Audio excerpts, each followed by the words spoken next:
Paul Jasa is joining us live from his shop outside of Lincoln, Nebraska, their farm shop. Paul's been working with planter equipment, tillage systems since, what, 1978, something like that, Paul?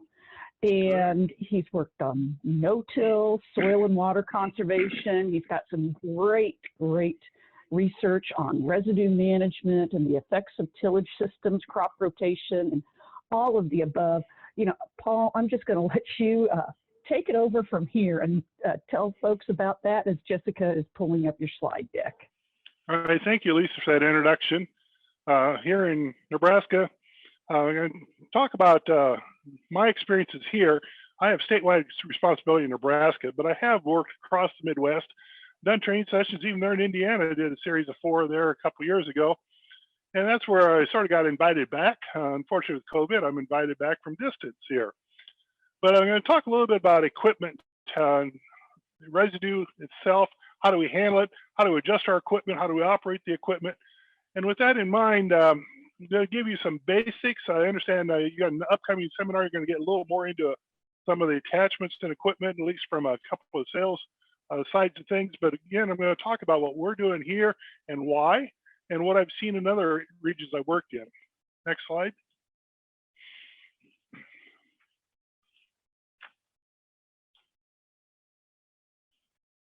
And as Lisa said, I've been working with a variety of tillage systems. I established a set of plots many years ago where I was comparing the moldboard plow to fall chiseling to spring disking to no-till, and a couple extra treatments in there. And those extra treatments in 2007, I changed them over to have cover crops involved as well. And currently those plots are still going. They started in 1981. And so those plots are now in their 41st year. So I got 40 years of history on those plots. But again, I got statewide responsibility. When these plots started, I was on some grants to study those plots. It was only a 3-year grant. Well, after 3 years, I finally figured out the no-till system. So I've gone on since then. Had a major grant from 83 to 89 where I helped producers adopt no-till. And that's where I learned a lot. And I'm going to share some of those things with you today, as well as what we're doing here at the farm. Next slide. What we're looking at is I want uniformity every day of the year when I look at my fields. And when you look at this field, this is one of our fields already planted into soybean residue. When it comes to uniformity, like where did the combine run last year? If you can see it in your fields, you're going to have some problems. And again, uniformity is what makes the system work. It's going to give each plant equal access to everything it needs for growth. A lot of people look at this and say, why don't you move the residue? I go, why? Right now, every seed is under the same residue cover in the same soil moisture, in the same soil temperature. It's going to give you the most uniform growth. Now, again, in Nebraska, that residue on top over the seed row is a huge plus because it helps reduce the soil water evaporation. And if you are anywhere that you ever say, I wish it would rain, you're going to want to leave residue over the row. You may push it out at planting time, but you know what? It doesn't come back later. And when it doesn't come back later, then when you get the heat of the summer, it's going to affect the base of the plants, the roots there, especially race root formation. So I like leaving that residue there. So again, uniform. Next slide. I also like residue standing upright, attached. When it's attached to the soil, when a planter hits it, it'll move across it. When it's detached, say with vertical tillage or shredding or whatever, then it's going to move with the equipment and we're going to have problems. So again, standing up, anything that's standing, we don't have to cut. So that's another plus. Anything that's standing, we're not creating a mat on the soil surface, so that soil surface can dry out after that quick rain shower that blows through, because I've got air movement down that soil surface. The worst thing I can do is create a mat of residue. And with that in mind, I hate things like shredding corn heads, things that make a mat of residue down on that soil surface. Next slide. Again, I said I have statewide responsibility. In Nebraska, that's a little bit of a challenge because down in the southeast corner, we get almost 36 inches of annual rainfall.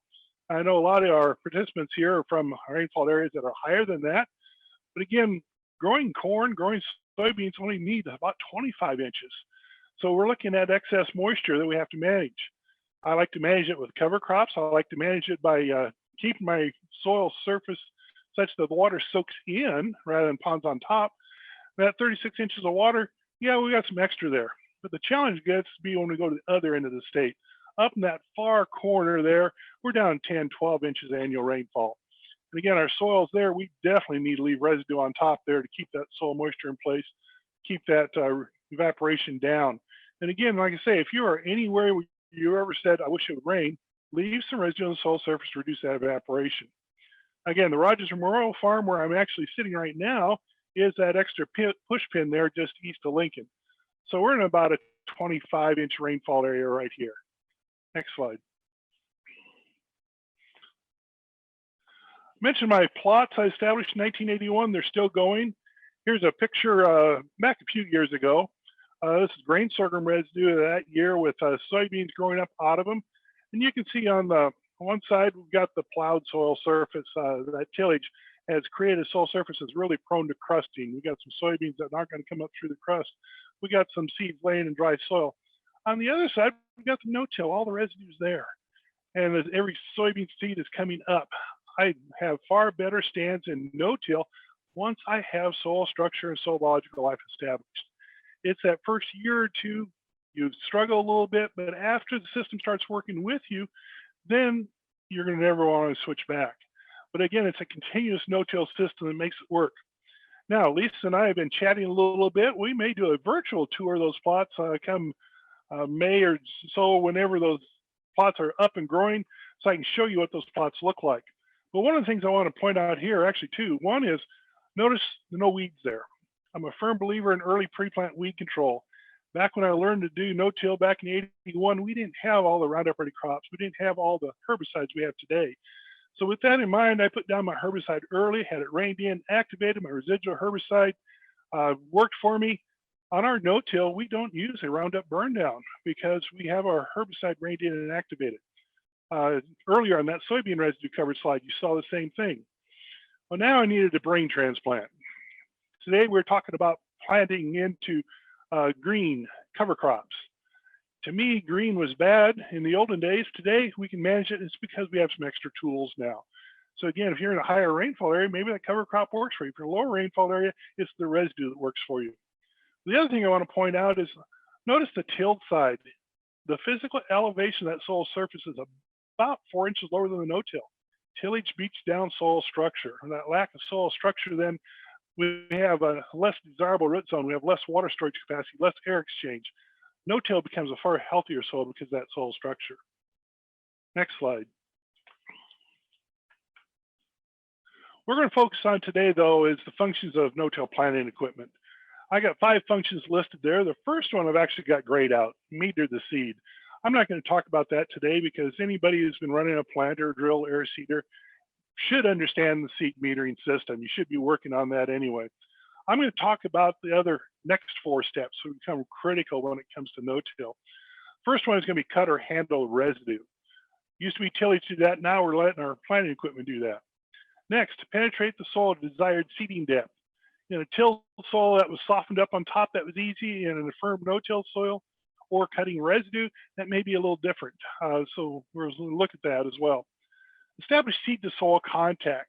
I need to get that seed in firm contact with the soil, such that soil moisture moves into the seed to get germination, get the roots out into that soil. And that is a separate step than closing the seed bead. And those 4 steps there, if you think about them, you can evaluate the strengths or weaknesses of any piece of planting equipment, whether it be a planter, a drill, air seeder. What we're going to do now is we're going to actually take a look at those steps. And I'm going to use a planter here at the farm that we use. We've been using the Case International Early Risers since 1981 when it first came out. And I'll tell you a little bit more why we use that at the time. But I also have a John Deere Rogue unit here that I can show you since there are so many John Deere people out there, or Kinsey, that's very similar, or White's very similar. But again, we're going to go back a little bit in time. Next slide. When I say go back a little bit, back when I first started working with no-till, there was a lot of people out there had older planters that says, let's go do some no-till. And here's an old 1294 John Deere runner planter. That, think about the 4 steps. That runner couldn't cut the first stick of residue. So we put a residue cutting coulter out front. And when I say this is an old planter, this is actually a newer one. from the standpoint of that coulter used to be 4 inches wide. This is only 2 inches wide. That 2-inch wide coulter cut that residue for you. Penetrate soil desired seeding depth, step 2. That lightweight runner planter couldn't do that. Well, the coulter up front with a little bit of spring pressure there on it, we tilled and loosened the soil, then we could penetrate the soil. Whoops, I just said we tilled and loosened the soil. Third step, establish seed to soil contact. Well, with that tilled loosened soil, it worked. Close the seed bee. It worked, that tilled loosened soil. And we put that coulter out front, call it a no-till attachment, but in my opinion, that was simply putting tillage back into the system to make up for the shortcomings of the equipment in back when it comes to no-till. Now, the good news is equipment manufacturers have changed. The runners have basically disappeared when it comes to corn and soybean planting. Still some out there in vegetable planting. But again, when it comes to the changes that the industry has done, the lightweight planters have disappeared. We got a lot heavier planters. So we're getting things built in that we don't need that tillage. The coulters have gone from 4 inches down to 2 inches in this picture, down to 1 inch, down to wavy coulters that are only a 5/8 inch wide, even narrower. But a lot of industry has gone even away from the coulters. Let's just beef up the opener and back. And once that becomes my residue cutters, that first step, I don't need the coulter anymore. You get a lot of questions from producers, do I need the coulter or not? In Nebraska, we don't run coulters at all. If that soil is at all wet, that coulter starts pulling up a little bit of mud, then it starts balling up my depth gauge wheels. I start having problems. So we get rid of the coulters and let the planter run just on that soil surface. Now, let's go to the shop, get what we have here in the shop, talk a little bit about how you can set up your equipment to work. I'm sitting here next to a John Deere row unit, and let me reposition a little bit. And this John Deere row unit it's an older one, yes. And I have it here because it's on a teaching stand, came out of our teaching lab. John Deere gave this for our teaching lab. It's out of date now, so it's out of the lab. Out here, I use it. But when it comes to those 4 steps of the planter process, we got to think about it. The first step, I said we don't need the coulter. We're going to cut or handle residue. The disc openers do that. These discs on planters, drills, air seeders today are the same diameter, if not larger diameter than coulters. And so it becomes a good residue cutter. When it comes to that disc itself, the residue is about here at this ground level. It is not at the bottom of the seed bee. As such, these discs are mounted in a V shape together. And like I say, not at the bottom of the seed bee where they're together, they're up at the soil surface where that's my residue cutter. Now, the disc opener itself, you need to adjust to make sure they are sharp working together. And that's the reason we're doing this in the shop, talk about things to do in the off season. I like to take a business card, take it between my discs, and slide it in until it gets pinched by the disc. Take another one, come up from the bottom, and slide it up. And you'll notice they're about 2 inches apart down there. When it comes to this age of planter, the Maximerge Plus, Maximerges, even some of the early XP units, they had a disc that was only about 2.5 millimeters wide. They recommended to put in about 2 inches of blade contact, keep those discs sharp and working together. Now, the newer discs might be 3 millimeters, 3.5 millimeters, depending upon the brand you have. There we want about 1.5 inches of blade contact. Now, this planter is in good shape. It's never gone in the field. It's still got the original bevel. It's not worn at all. So that blade contact is there. But say, what if you had a planter where these 2 cards basically slid together, meaning it had next to no contact? Anytime I get to that condition, I now, rather than having 1 cutting edge, up here there are 2 cutting edges. 2 cutting edges means it's going to be more likely to push residue down, or hairpin residue as we call it. Or it's going to allow soil between the discs, and we're going to have problems with our seed bee. So I want to make sure these discs are sharp and working together. Now, a lot of people say, well, when do you replace discs? I replace discs when I can no longer get them to work together. If I lose some diameter and I can still get them to work together, it's usually not too much of a problem. Now, when I said hairpinning residue, these discs on corn planters, John Deere Maximerge was invented back in the late 60s. They came in with a 15-inch disc. That 15-inch disc was designed to cut a seed bee when corn planting depths were 2 to 3 inches deep. As such, if we imagine from the soil bottom of the seed bee up to the soil surface at about 2 to 3 inches, that's where our blade contact is. That's where I want to cut the residue. Now, what if I was planting shallower? If I was planting shallower, then my soil surface is down here. I am no longer coming down on residue at a residue cutting angle. I'm more pressing down. If you're having trouble hairpinning residue, plant a little deeper. We like to plant deeper out here at the Rogers Memorial Farm. We use a corn planter to plant our corn, soybeans, and grain sorghum. And as such, we plant our corn deep. In well-structured no-till soil, we actually plant our corn about 3.5 inches deep to get a good residue cutting angle and to get the seed down where it does a lot better job getting a root system. I said in well-structured no-till soil. Now, in the first couple of years of no-till, if you still got a little bit of a tillage pan down there a couple inches deep, planting that deep, you're gonna have problems. Just go about a ½ inch deeper each year. As your soil structure builds, that pan disappears, then that seed can be planted a little bit deeper. Now, like I said, we use that same corn planter designed to plant 2 to 3 inches deep to plant our soybeans and grain sorghum. So we plant our grain sorghum at 2 inches deep. We plant our soybeans about 2.5 inches deep. That gives us this residue cutting angle down here. Now, again, if you got a planter that you don't have this blade contact, what do? Well, that's the reason we're doing this now in the off season. Let me slide around the other side. You take off your depth gauge wheel of your planter. Now, this is outlined in your planter manual. In John Deere's older manuals, it was simply outlined that how to adjust these discs to get that blade contact. They talked about that when you bought new discs. No, check it now. White had it in their owner's manual as annual maintenance. Check it every year. Take off the depth gauge wheel. When you take that off, you'll notice the scraper here. The scrapers depends upon the generation you have. It could be a rotary scraper, it could be a blade type scraper. You gotta take the scraper off. And it's simply spring loaded. And you learn to pop it off without cutting yourself too bad, or you should be wearing gloves. Take off the bearing cap.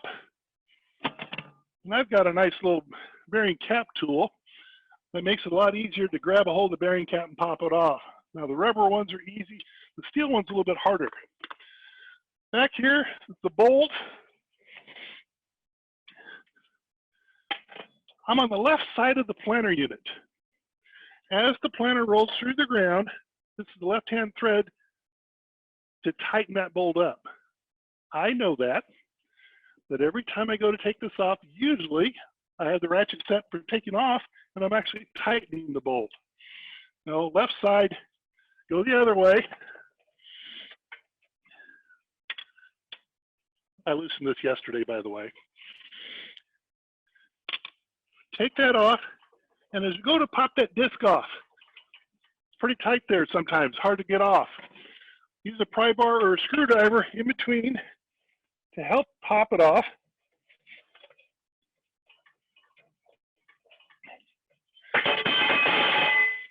And it'll usually do something like that. Now, I use the screwdriver there, get my hand away from that disc. I say that because years ago I was doing this for a demo, and as that disc popped off at a short screwdriver, it swung downward like this, and that sharp edge cut me right here, fairly deep. There's a scar there you can probably just barely see on the webinar here.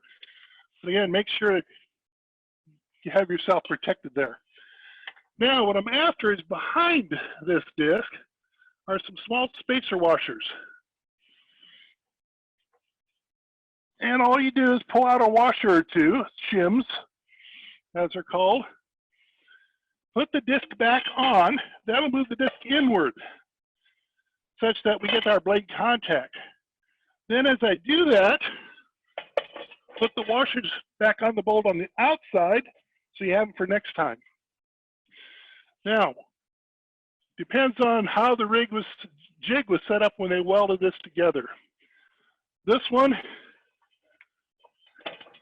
there are 2 spacer washers here, and there are 4 more in here. I've seen as few as 2, I've seen as many as 7. If you have 7 there, you would think you can pull out washers for quite a while, keep moving this inward to get the blade contact. Maybe. What happens though, as you're taking those washers off and moving that blade inward, we start coming closer to our frame up here. So when I get frame interference here, or I lose my bevel, or I can no longer adjust for my blade contact, then I'll buy new discs. Now, reassembly, just reverse, put that back on.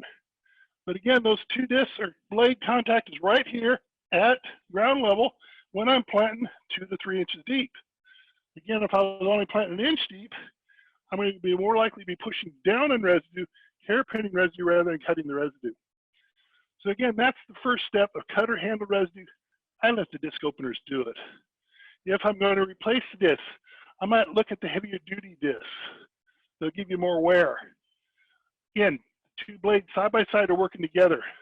I'm showing this on the deer planter, same for the Kinsey, same for the white. Case height's a little bit different. Deutsch Salis, Landau, with staggered disc openers a little bit different. Some of our drills have staggered openers. I'll talk about that when I get over to that planter. So again, that's the first step, cutter handle residue. Now, when it comes to getting the seed down to desired seeding depth, there's several things you can look at here in the off season. Now, I took off this left side first, and I did that on purpose. There's something about John Deere planters, I have no idea why. I've asked John Deere people about it, they have no idea why. John Deere tends to wear a little bit on the inside here, more from the left side first compared to the right side. When you replace the disc, there's a seed tube protector down here. Now the seed tube is missing here. The seed tube protector, as the name implies, if something comes up in between here, the seed tube won't get damaged. That seed tube protector will be in front of there. Now I'm showing you the right side of the seed tube. If I took off the right side of this planter unit, I'd say this seed tube looks fine. I took off the left side. Notice on the left side here, the seed tube is badly worn. The disc rubbed against it. Now, what John Deere and others have done, they've come in with these little ears here to keep the seed tube protector holding the seed tube in the middle such that wear doesn't occur. Now, you can still get that wear, but that's why I checked the left side first. I said when you replace the disc, you replace the seed tube protector because the seed tube protector is also the internal scraper to keep the disc clean. If that seed tube protector is worn some, I put new discs on, and the new discs are out wider than the seed tube protector. That scraper action is now gone. Now, seed tube protector, here's an old version from the MaxMerge 1. Again, when I hold it up here, notice the right side still has a little bit. The left side is worn off smooth. Again, I have no idea why. But when you're replacing the discs, replace that seed tube protector as well. So a slightly newer one here. I have one of those that I've found from a farmer. Again, the right side is not worn as much as the left side. Again, that's the internal scraper of the disc. You can tell it's been scraping because that's why it wears off.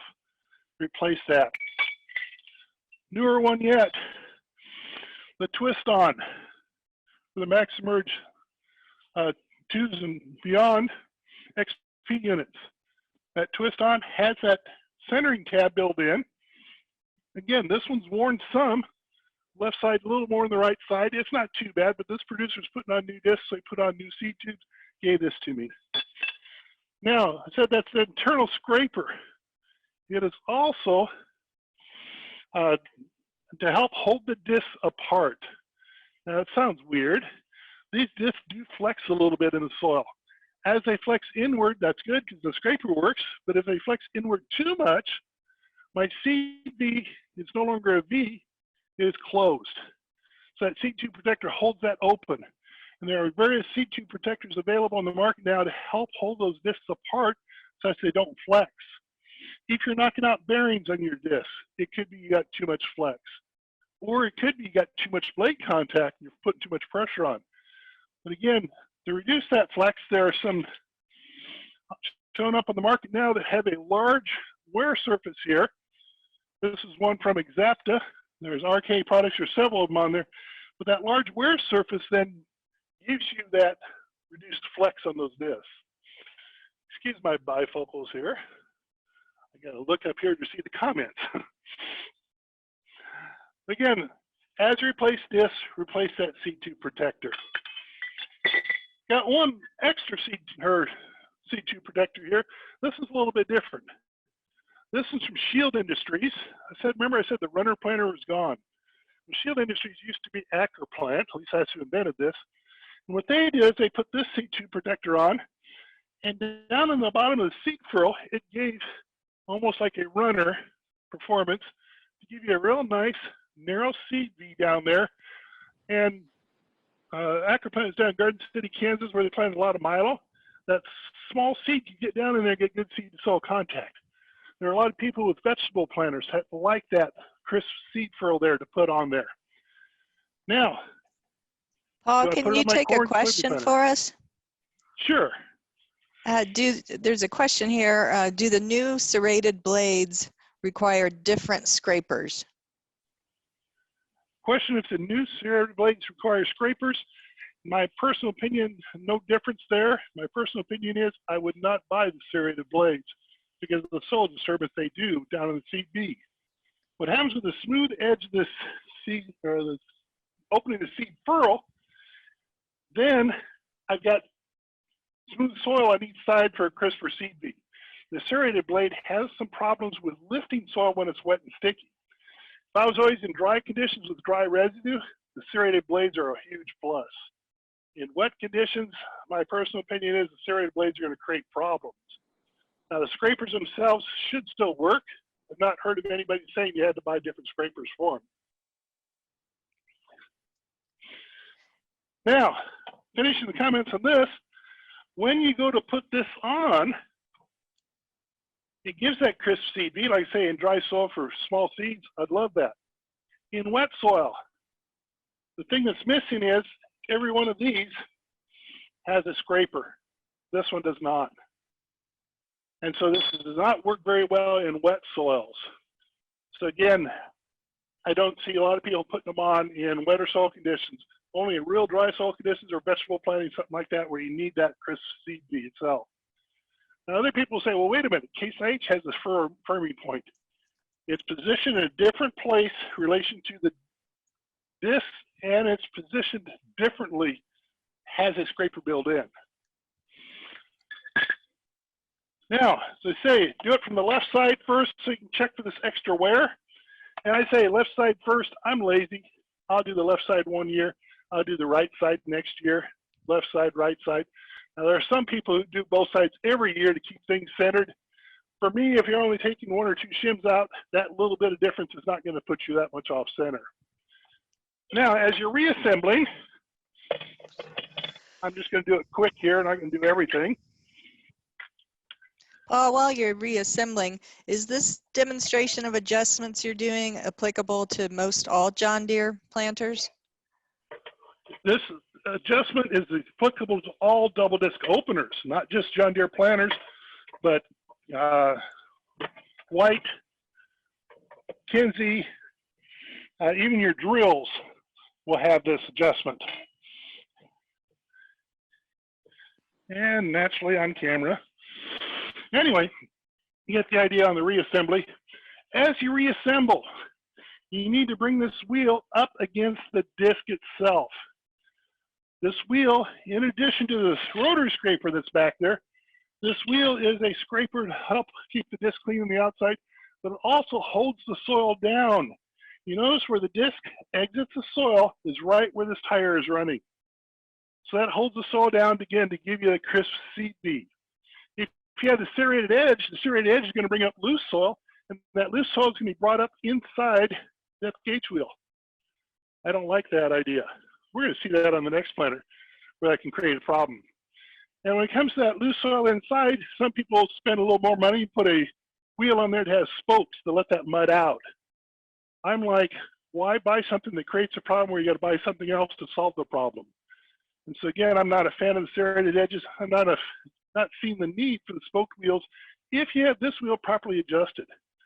When I say properly adjusted, it should be just contacting the seed disc down here, such that as that seed disc exits the soil, any soil is trying to pull up, that wheel is holding it down, so I get a good crisp seed bee.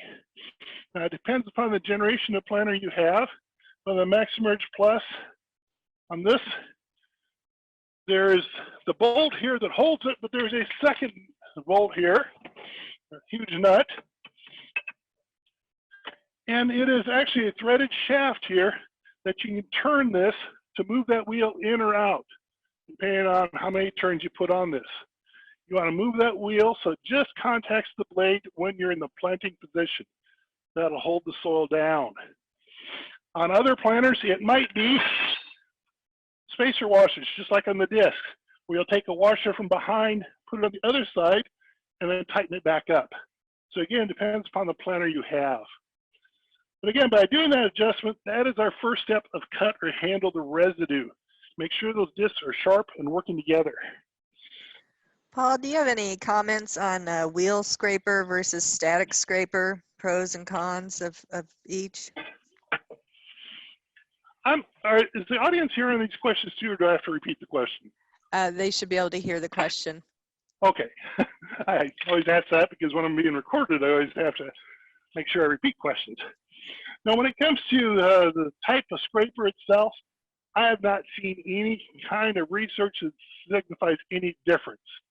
When it comes to wear maintenance, a lot of people like the rotary scraper compared to the rigid scraper. The rigid scraper looks like a knife blade sitting across here.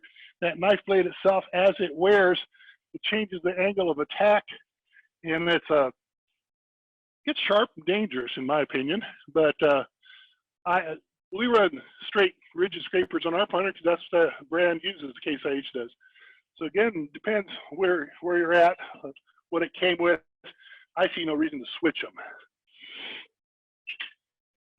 Now, I'll take this back off so I get back here to the seed tube. If the seed tube is in here, and this is actually a seed tube for a MaxiMerge 1, not a MaxiMerge Plus, so it sits in here a little bit different. Second step of the planter process. We want to get the seed down to the desired seeding depth. Remember I said my seeding depth, to maintain my residue cutting angle, I'm down here 2 to 3 inches deep. Get the seed down to the bottom of the seed bee, the seed gets dropped out down here, the rearward angle to match your ground speed so you minimize seed roll. Then, hopefully it rolls down to the bottom of the seed bee. Now, when it comes to attachments out there in the market, there's a couple of them that showed up. One is the Keaton seed firmer. Fastens to the seed tube. As the seed comes out of the seed bee, we firm it down on the bottom of the seed bee. Gene Keaton invented that. Gene Keaton's a pretty smart cookie when it comes to inventing things. He's actually the inventor of the finger pickup that John Deere ran for years for their seed meter. Now, that Keaton seed firmer gets the seed to the bottom of the furrow, gives you seed to soil contact. This is one actually for a Case International planter, so it looks a little bit different.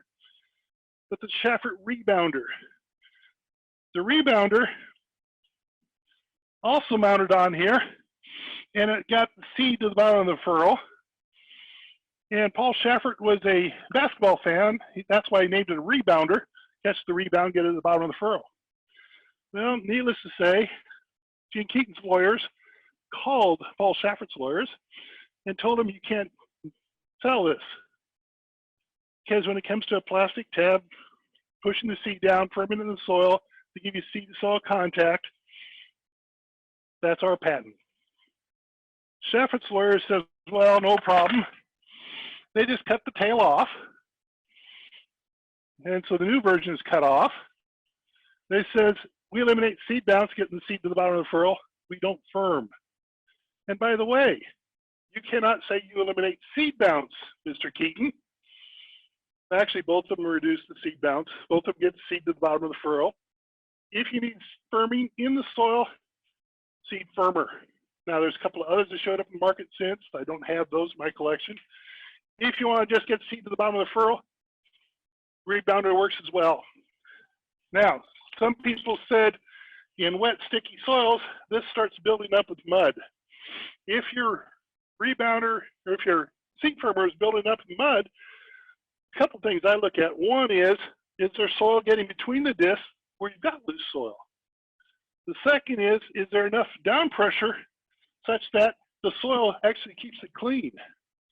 And if there isn't enough down pressure, then I need to replace or tighten the screw or whatever. Now this is the old Keaton mounted directly to the seed tube. The newer Keatons mount to this bolt here such that it does not put pressure on the seed tube. But again, if you're building up the soil, do you have enough down pressure to keep it clean? There's a company out there, Exapta makes a Mojo wire to help keep it pressure on it to keep it clean. You can tighten the screw, you can replace it if it doesn't have the flex that it needs to stay clean. Or you buy the low profile. People used to take a hacksaw and simply cut it off. Well, Keaton Precision Planting actually figured out why not sell a low profile one to get you the seed to soil contact without dragging the seed. Again, get the seed to the bottom of the furrow.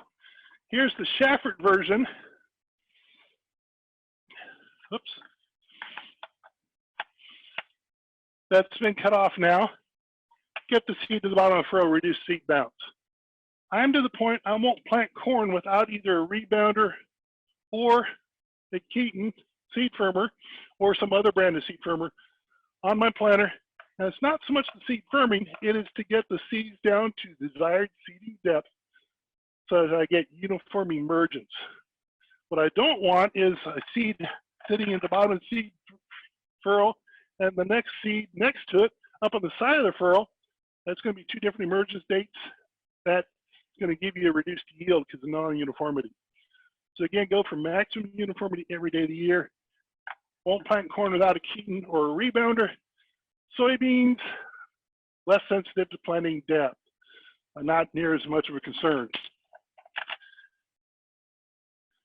Get the seed to desired seeding depth. The other thing I got to look at is there enough down pressure in the row unit to get down to that desired seeding depth? On this planter unit, there are the airbags on here. There are a lot of companies coming in there with airbags or hydraulic down pressure to get the down pressure in the row unit to get down to the desired seeding depth. Now, when it comes to airbags versus mechanical springs were the old way. We still run mechanical springs. Mechanical springs give you the advantage for a cheap price to be able to tailor make your down pressure different for each row. What happens with the airbag system, the basic system, is the same down pressure on every row. Now, say I've got a corn planter that I slip in interplant units for plant soybeans. Some of my interplant rows are going to be in wheel tracks where I need extra down pressure. Well, the airbag system with the down pressure the same in every row, I can't set that. The mechanical springs, I can. Or if I have air down pressure, maybe the two rows that go in the wheel tracks, or four if you run duals, I physically put a mechanical spring on here to assist the airbag on only those 2 or 4 rows. So again, we think about down pressure to penetrate down desired seeding depth. I get questions all the time from producers, and how much down pressure do I need? How much weight do I need? As I slip the wheel back on,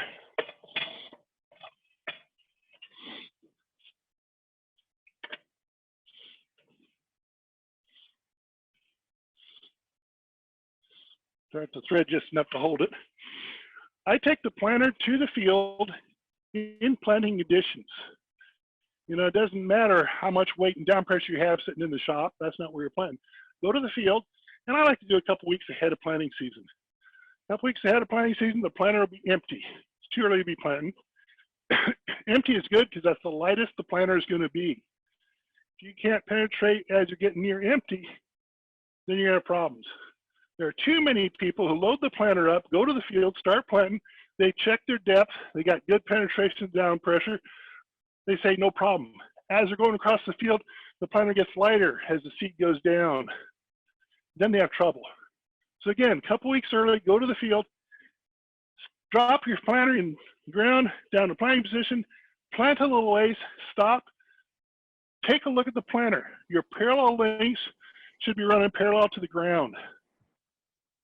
Your depth control gauge wheels should be gauging your planting depth. As such, I'll come up to the planter, take hold of the depth gauge wheels, both sides, try rotating them.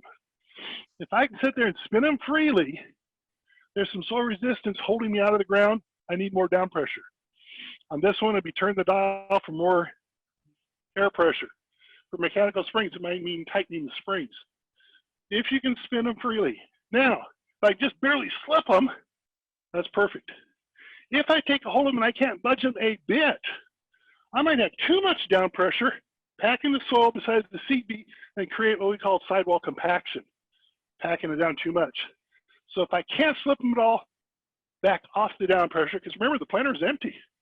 Once I load that thing up, it's going to be a lot heavier. I'm going to have more over compaction of the seed beet. Paul, So now, I've got a question for you. What spring do you use to assist the airbag on deer planters, such as a Deere 1780, 1223 with ME plus row units? when it comes to all the different models and row units, I'm not sure. What I look at is, are the holes here on your parallel links? I can go to a company like Chute Manufacturing that sells down pressure springs, the old down pressure spring from the Maximerge 1. You can even find them used somewhere. Maybe you'll have an old planter sitting there. That down pressure spring, the standard down pressure spring that they had at that time was only 125 pounds per row down pressure. Now, it doesn't sound like much compared to that airbag, which might say 400 pounds. But you know what? If I got the holes here to put that spring on here, give me extra down pressure, that's all I need. Now, there are several companies that sell those springs. Yetter has a version. There's several of them out there. But again, it just simply mounts on the holes here on the parallel link. You might have to drill another hole to put an extra spring in there. Now, springs are one way. The other way is, I got an insecticide hopper in this planter. Maybe I'm not putting on insecticide. Maybe I can put a sandbag back here. Maybe I don't have the hopper here, but the frame is here. I can put a suitcase weight here. Only on those rows that need that extra down pressure. Again, if there's a row that I slip all the time and the rest of them are firm, suitcase weight right here might take care of that as well. So again, several different ways to make sure this wheel stays firm contact with the ground. Paul, can you speak to narrow versus wide depth gauge wheels in no-till? Do they reduce needed down pressure and row unit bounce? When it comes to narrow versus wide depth gauge wheels, we run the standard depth gauge wheels ourselves. We're in 30-inch rows. When it comes to 20-inch rows, when it comes to narrow rows, 15-inch rows, the narrow depth gauge wheels are a must to simply leave more residue standing. When it comes to down pressure, narrow depth gauge wheels make no difference at all because you're still trying to get the opener in the ground. It's not the depth gauge wheel itself.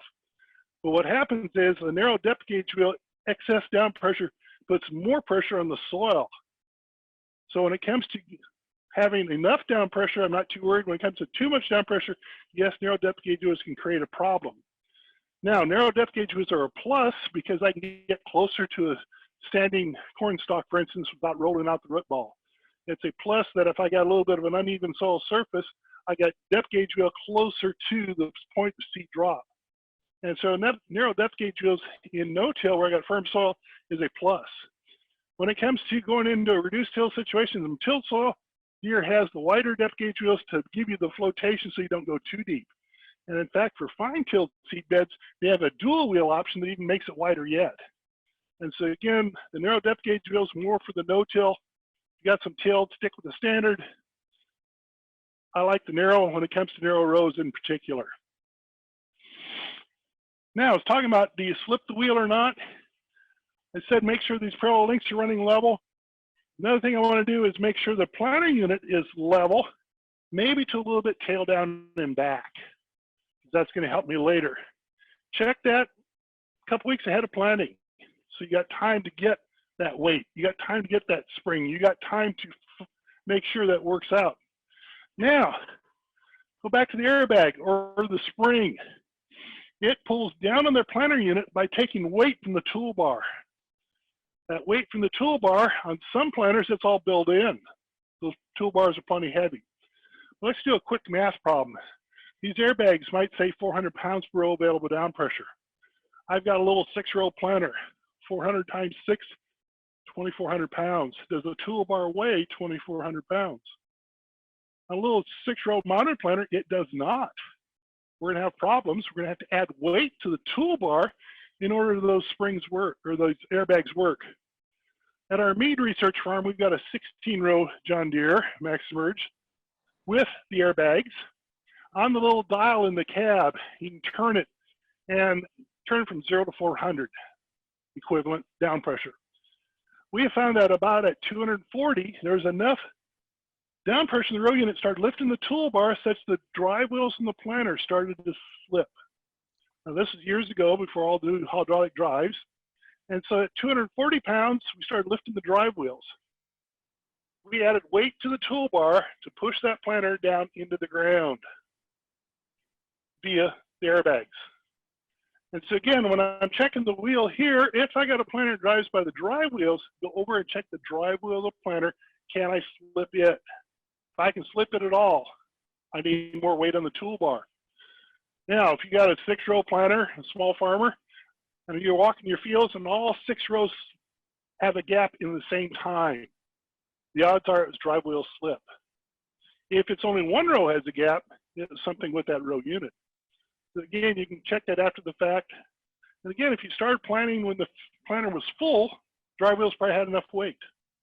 Going across the field, the stand looks fine, but about 10 rounds later, right before you had to refill, you start seeing skips. More weight on that planter. Now, Paul, we've got another question for you. What are your thoughts about trash whippers? Trash whippers. Trash whipper is actually a brand name by Acroplant. So yeah, I always say residue movers. When it comes to residue movers, I am not a fan of residue movers. We got rid of residue movers years ago, and our yields went up. And again, it's because of uniformity. Here in Nebraska, the wind blows. There in Indiana, who knows? But when it comes to wind blowing, we move out residue at planting time. We got a nice clean strip. The crop comes up in that clean strip, and you say, "Oh, look how pretty that is." Well, it still comes up through the residue as well. Well, what happens is we move the residue out at planting time, and maybe 2 days later, some residue blows back. It did not blow back here or here.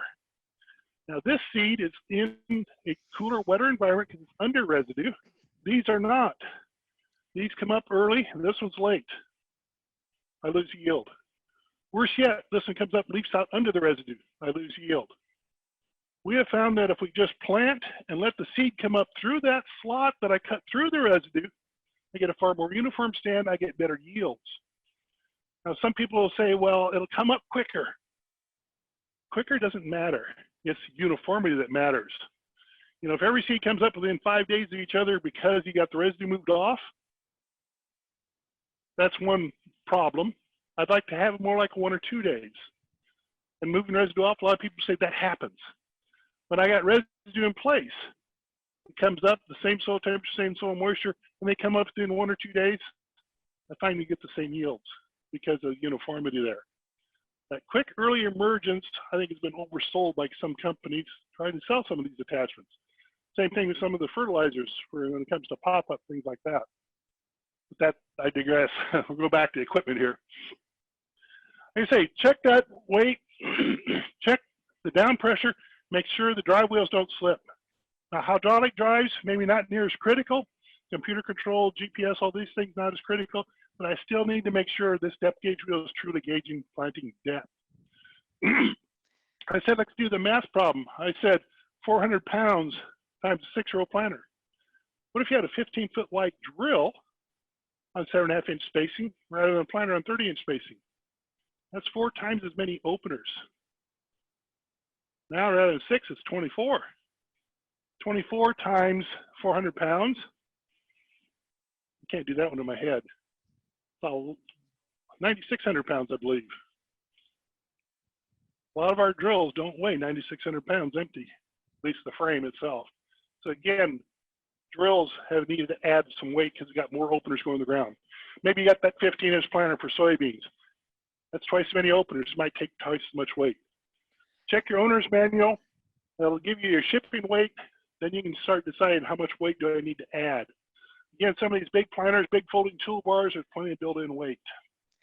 Question for you, Paul, about residue removers. Can't residue removers help with hairpinning? Question is, residue movers help? They do help reduce hairpinning, yes, because it gets residue out of the way. But hairpinning is a problem of not planting as deep as the openers were designed to be plant.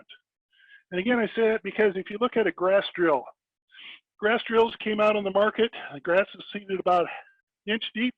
Their openers are only 12 or 13-inch diameter. They can cut the residue and plant that depth. These corn planters, 2 to 3 inch planting depth, 15-inch opener. We look at some of the fertilizer openers out there. They're 18, 20-inch diameter. That place fertilizer down to 5 to 6 inches deep. Again, it's that depth is what I look at. Again, the residue mover to reduce hairpinning. If hairpinning is a problem, change your planting depth, change your down pressure, make sure the discs are working together. Or if you want to buy a residue mover, buy the single wheel residue mover.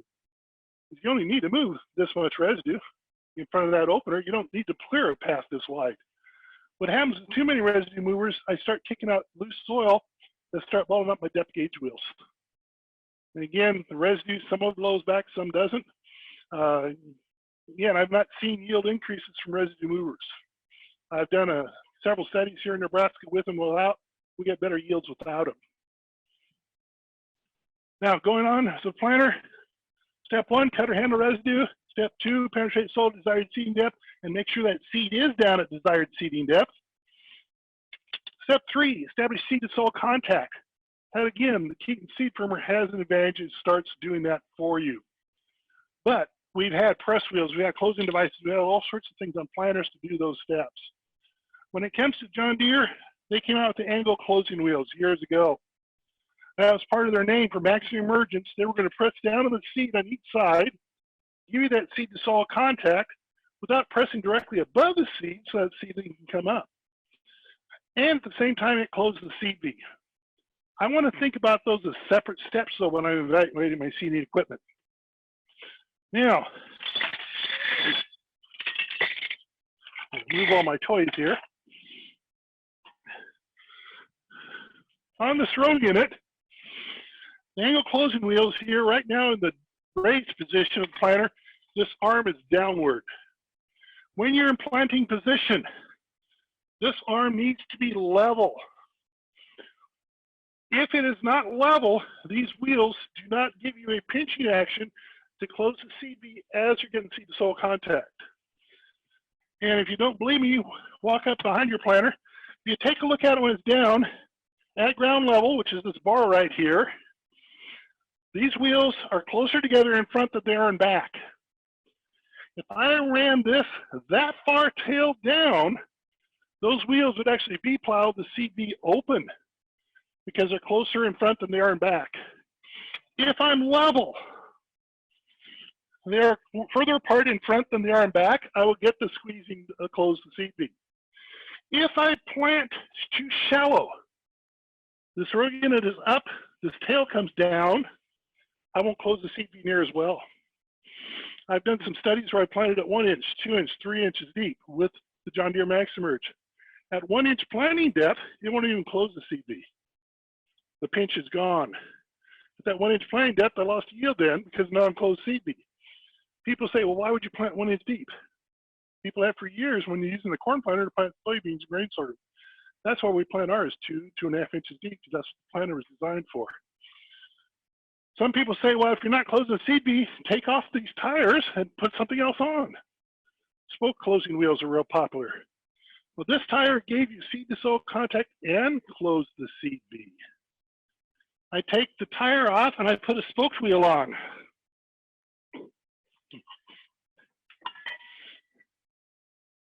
Well, one of the first ones hit the market was the Martin Spader wheel.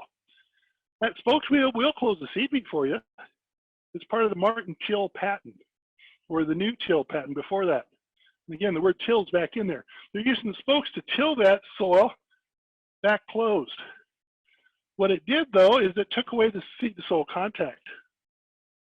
That's right. Howard Martin is a friend of Gene Keaton's. He says you buy a Keaton seed firmer to get the seed-to-soil contact, then you can close the seed bee. And that was part of the patent, too, when it comes to the Martin till system. Seed-to-soil contact, close the seed bee, separate steps.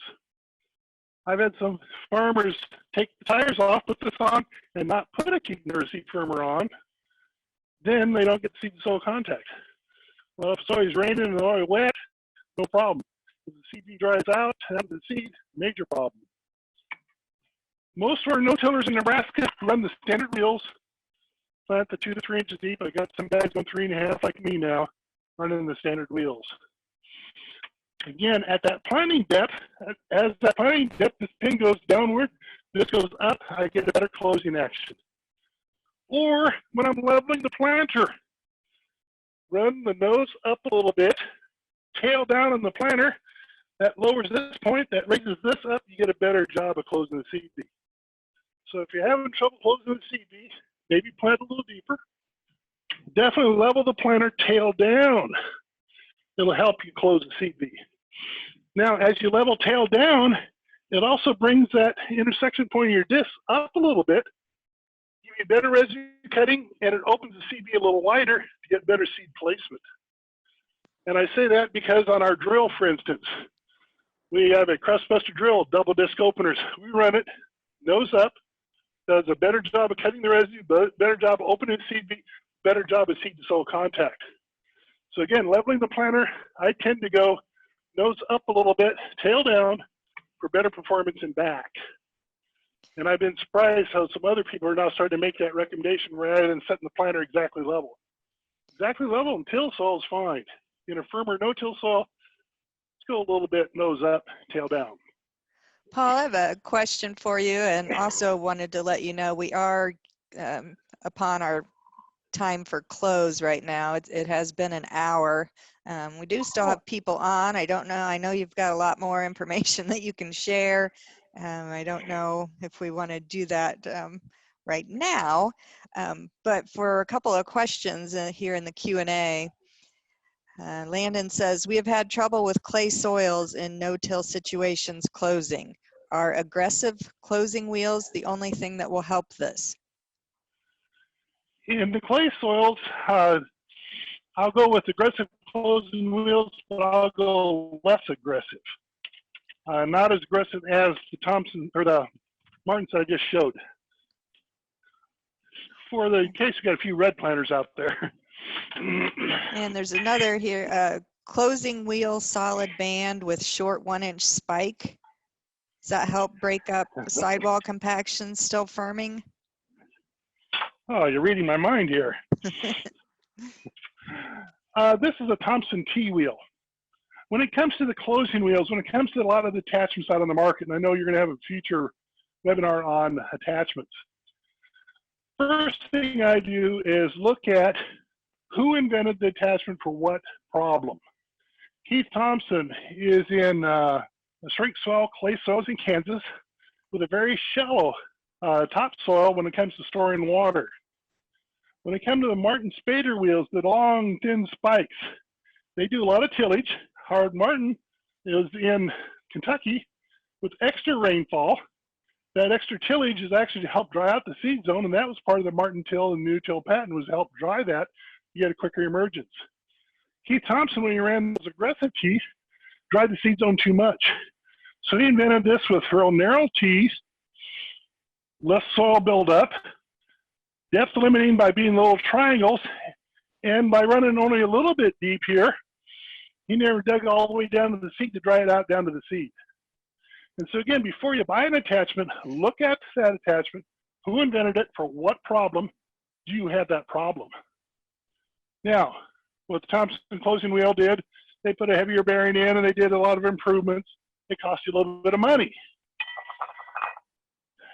Enter the market of several of these. This is the Copperhead Ag, the Furrow Cruiser. There's metal ones available. There's different plastic ones. The other has a new one with a twist in it. This is for the farmer who didn't want to spend as much money to buy a new hub, new bearing, new rim, if you want to call it that. This one, you simply take off your existing rubber depth gauge wheel, put this one on instead. Similar to the Thompson wheel, it is depth limited because of the solid wheel in between. It only digs a little ways such that it doesn't dig out the seed. So again, it's a nice attachment out there. But even then, when you look at the furrow closer, they sell about 3 different models. You're gonna be talking with Yetter and Dawn reps. They sell about 3 different models. So even the same company offers different models for different conditions. You have to know your conditions. Paul, in high biomass cover crop residue that is laid down, would you recommend no row cleaners or coulter? I recommend no row cleaners or coulter ever. When it comes to heavy residue, weight, down pressure, and sharp disc openers, you'll do far more cutting than any coulter on the market. A residue mover, you can't move residue that's attached. Residue movers were designed primarily for planting into wheat stubble, planting into soybean stubble where the residue is loose. When it's anchored and attached, especially something big like a sunflower stalk in a cover crop or a forage sorghum, you can't move that because it doesn't cut it loose. Now, real quick, just hit Case IH planter. This is our planter from the research farm. I said we use Case IH since 1981. One of the main reasons we use it is we can go to the field sooner than the John Deere unit or White or Kinsey.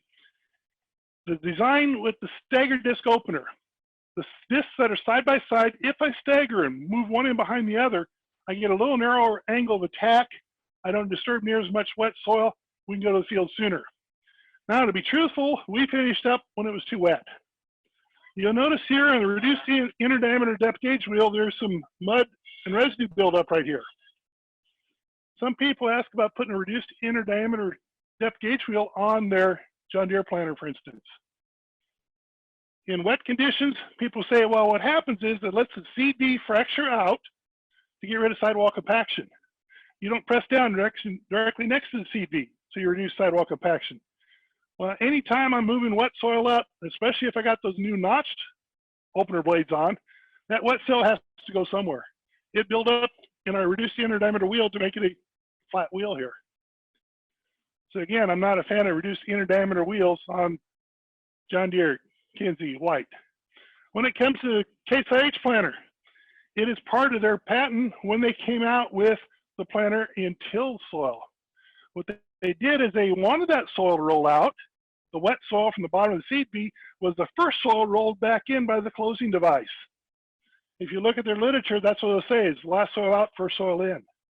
In no-till, I got moisture everywhere. I don't need to worry about that. So even on this planter, sometimes I wish we didn't have the reduced inner diameter wheels. Now, what happens though is since that soil is coming up, it builds up here.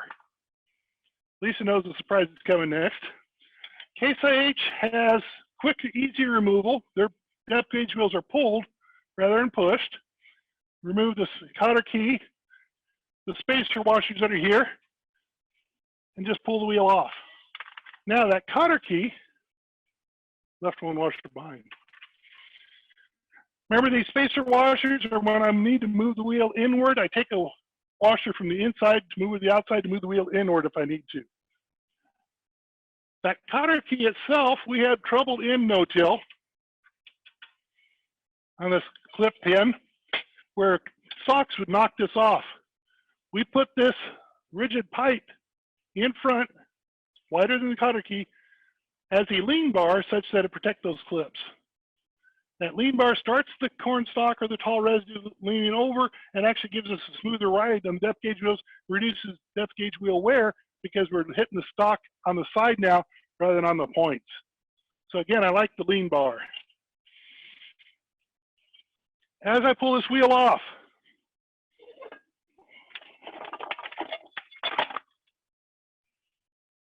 there's a mud ball just fell off. Hang on. Can you hear me now? Yes, we can. Yes.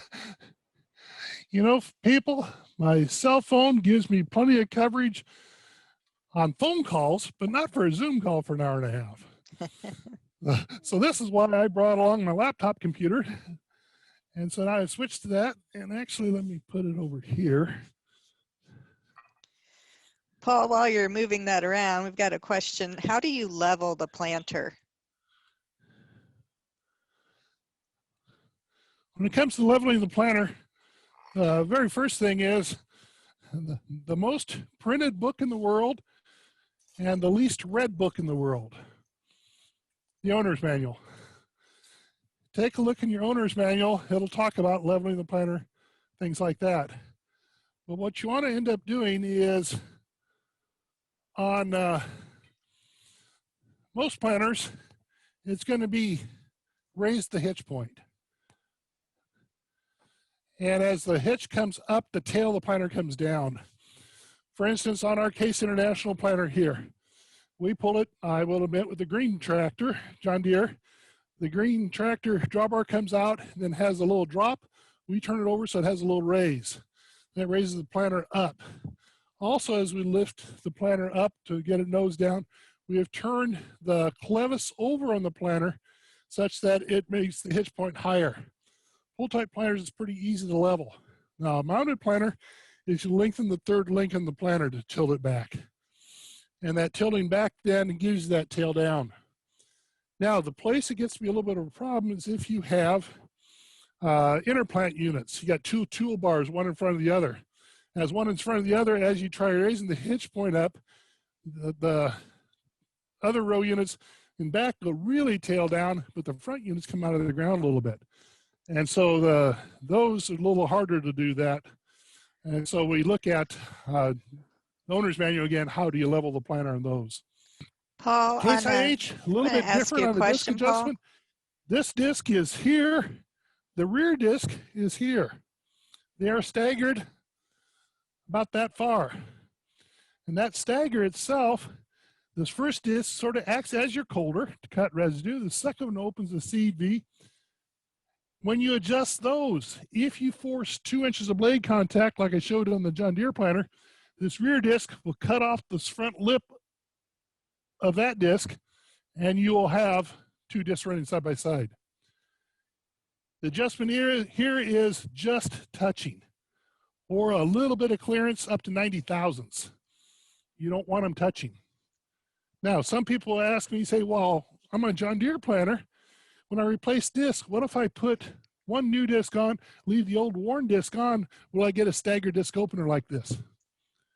You will, yes, but with the 2 discs being different diameter, you no longer have a crisp CV in the bottom. So never replace one disc, always replace them both. On this planter with the staggered discs, like I say, it gives you a narrower angle of attack. We can go in muddier conditions. Very seldom we get rained out when it comes to planting, and it's because we have no residue mover, no coulter disturbing the soil. Our depth gauge wheels, even when it was muddy, depth gauge wheels were clean, except for where we pulled up the mud here. We have planted through almost standing water in places between the rows, and on top of the row we can run. Now, this we have down pressure springs on. And I just bumped my screen here.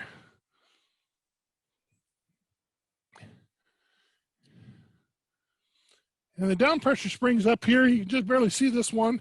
It's black, it's been replaced, it broke. The broken spring used to be up here. If you are breaking springs, that tells me a couple of things. One is you may have the planter not properly toolbar the right height. If your toolbar is too low, these parallel links will be way up.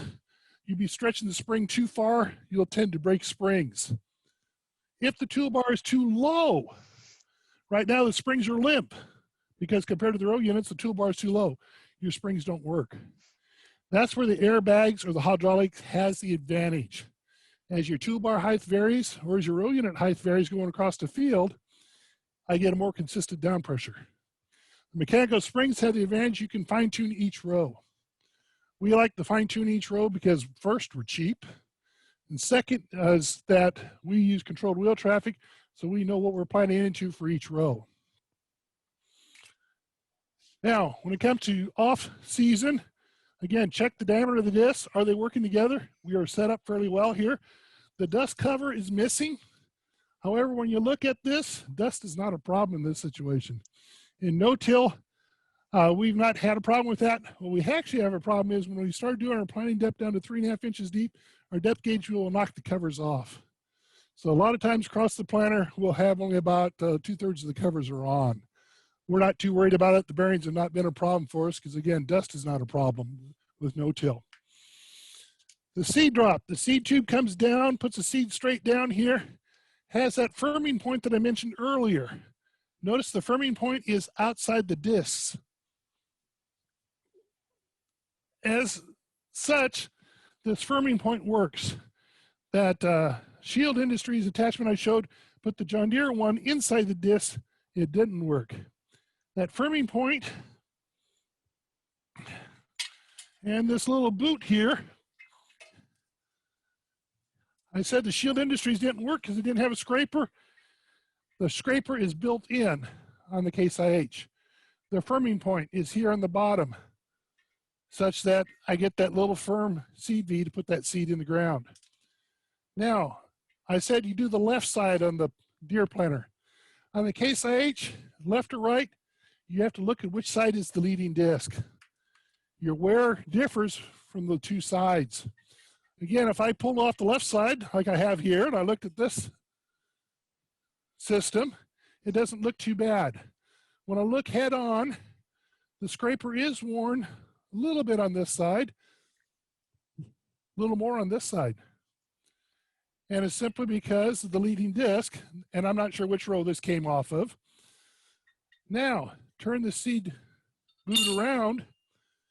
It is really worn and cupped up and in here. This is now a sharp edge down here, and you can see it's two different edges when it comes to the left side or right side here. That's why this one was replaced.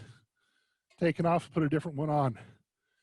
Just like with the John Deere planter, as you replace the discs, because they've worn, you put a new disc on, this firming point should be replaced as well because it's probably worn. You've got new discs on, the firming point won't reach the bottom of the furrow. The firming point can be replaced separate from the boot replaced when it starts to cup, when it starts to wear, when it starts to be a knife edge down here. The worn side is a knife edge, the other side is not. We have an irrigation system on the farm. It's got a buried underground pipe. It's got water lines that go up to the sprinklers. These discs with the appropriate down pressure were sharp enough, it cut the water line. And a lot of people were worried about cutting residue. If I can cut water line, I'm not too worried about cutting residue. Now I had to laugh a little bit. That same field, planted with our crossbuster drill, here's my 7.5 inch row spacing. It cut the water line off nice and clean, 7.5 inches. Even my drill has enough down pressure where I can cut through. Just like I said on the John Deere planter, check the depth gauge wheel. If it's in firm contact with the ground, that's what I want. If I can't slip the wheel at all, back off the down pressure. If I can slip the wheel, tighten the springs or add some weight. You can't quite see it from this angle, but the insecticide hoppers on top of the planter here, oh, there they are. There's a sandbag in there from our Menards lumber yard that weighs 70 pounds. That 70 pounds of down pressure then makes sure that row unit stays down on the ground. Cut and handle residue, penetrate soil, desired seeding depth, seed to soil contact, it's hiding underneath here. There's a Keaton seed firmer. Press that seed to the bottom of the furrow. For me, it's not so much the pressing, it's the fact that it's in the bottom of the furrow. Now the Keaton on the Case IH planter is a short one because of the closing discs back here. Closing discs. The original is Case IH has discs that are actually inverted. They look like they're put on backwards, but they squeeze the seed be closed as you're traveling forward. We put on the notched ones. It's because we've got the shrink swell clay on our soils. We need a little bit of loose soil there. That little bit of loose soil in a clay soil is your plus, so the seed V doesn't open back up. Then Case IH presses the soil down from top to give you the seed to soil contact. You get a little bit from the Keaton, a little bit from the disc, a little bit from the wheel. Does a pretty good job. The wheel here has picked up a little bit of mud. It's because we created some loose mud here. But you know what? It doesn't affect my depth control because the depth gauge wheels are pretty clean. We're running on the soil itself. Again, the notched wheels back here, I've seen some farmers put on only one. I've seen some put on two and cup them the same way that Case IH does. Or some companies that sell them flat, they aren't even cupped. The flat ones will give you the loose soil. The cupped ones move a little bit of soil in. And the reason I say on the shrink swell clays, I want to move a little bit of soil and have that loose soil there, is I might close the seed V perfect today when I'm planting. 3 days of a hot, dry wind, that shrink swell clay, the clay dries and shrinks, opens back up. Was that a planter problem or is that a soil structure problem? Turns out our opening back up becomes less of a problem the more years we're in no-till as we build soil structure. It doesn't dry when we leave residue on top. That's why I don't run residue movers.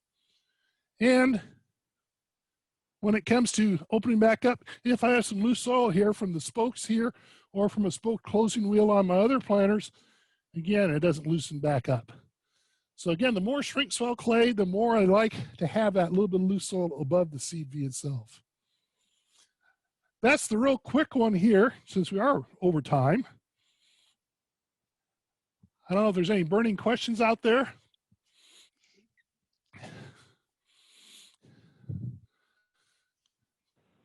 Now that I got my laptop, I can walk around.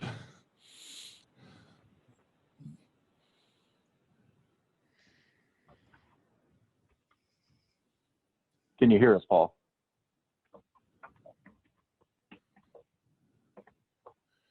If there's no questions right now, can we go back to the last few slides I had?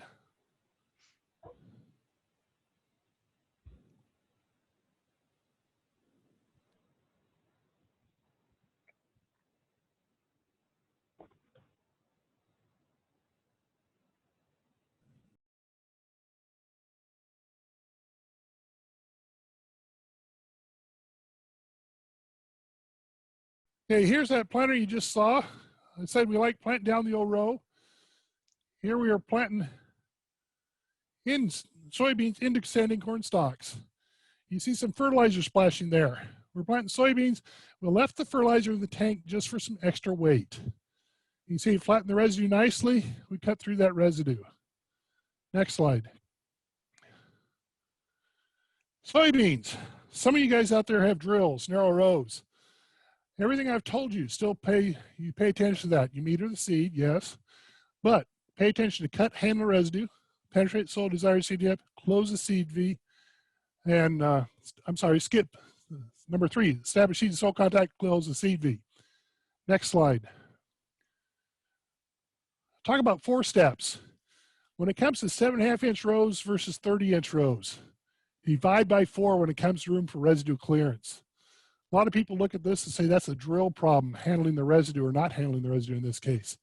Actually, that's a harvest problem. Spread the residue at harvest.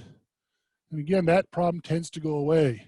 So again, it's a systems approach to crop production. It's not just go out there and plant without doing tillage. You have to think how every step affects the next. And that's one reason I showed that slide earlier of uniform spread soybean residue. Any drill, air seed, or planter can handle that when it's uniformly spread. If you have bunches and piles, you're gonna have problems. Spread the residue. So divide by 4 when it comes to residue clearance. Next slide. Multiply by 4 when it comes to weight for penetration. This is a demo we did back in 1983 or 84, I've lost track. We're trying to promote no-till. This company rep was trying to sell their stubble drill from Thai, has colders up front. He started planting, every soybean seed was on top of the ground. He said, no problem, tighten the down pressure springs and back, and give you 300 pounds per row available down pressure. 300 times 24 openers on a 15-foot drill is only 7,200 pounds. I says, what's your drill weigh? And he said, 5,000 pounds. 5,000 pounds pushing down, but springs pushing up 7,200. The drive wheel of the drill is about 6 inches off the ground. It took this many volunteers from the audience to make it work. Again, do that math problem. How many openers do you have? How much down pressure are you looking at? Do you have that much down pressure? Add the weight, make sure the discs are sharp, working together, then you can make it work. Next slide. And a lot of people say, well, how do you handle heavier residues? This passed directly to the side of this planter. Has already been planted here. This is a friend of mine out western Nebraska. He's got a stripper head harvest for his wheat. It leaves all that residue standing anchored and attached. This is an old John Deere 7000. No colders, no residue movers. He's added some extra weight, added the down pressure springs, transfer the weight to where he needs it, goes ahead and plants. Again, too much residue is never a problem for us when you get a well-structured no-till soil. When you get soil that has no structure, it's not the residues your problem, it's the lack of structure that's holding your water there and making that soil surface too wet. So again, go continuous no-till every crop every year to get to that advantage. Then you're going to love residue. Next slide. Friend of mine down in Kansas, people ask about handling heavy residue. He got off to take this picture, but here he is drilling into a cover crop of sorghum Sudan with a bunch of other stuff underneath. And the next spring, everything frost killed. He had nothing to spray out. He's out there planting it. He himself couldn't believe, so I had to get off to take this picture. But again, he's got some fertilizer there for some extra weight. He's got that drill set up such that the depth gauge wheel is firm, contact with ground, enough down pressure, and you can handle the residue. I had an email come from a viewer who's in Iowa asking about handling the residue from the derechos, downed residue. Again, it's the sharp cutting opener and weight is how I'm going to handle it. Residue movers aren't going to help you when things are laying every different direction, especially when it's a long piece like this or a long piece like a downed corn stalk, because residue mover can't cut and move long pieces. So again, make sure your discs are sharp and cut the residue. You'll be amazed what you can go through. Next slide.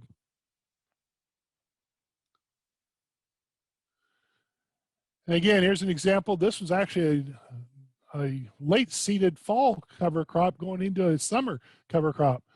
Again, his air seeder there, that residue is no problem. He's got the weight on there. He's got sharp openers, no residue movers.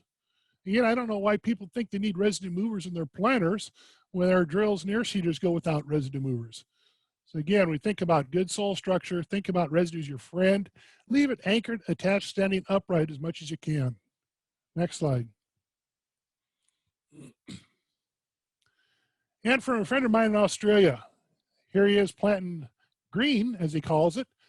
But I want to show you a couple of things. One is that residue is no problem because it's anchored upright and attached. He doesn't have to cut it. But look across the back of that air seeder.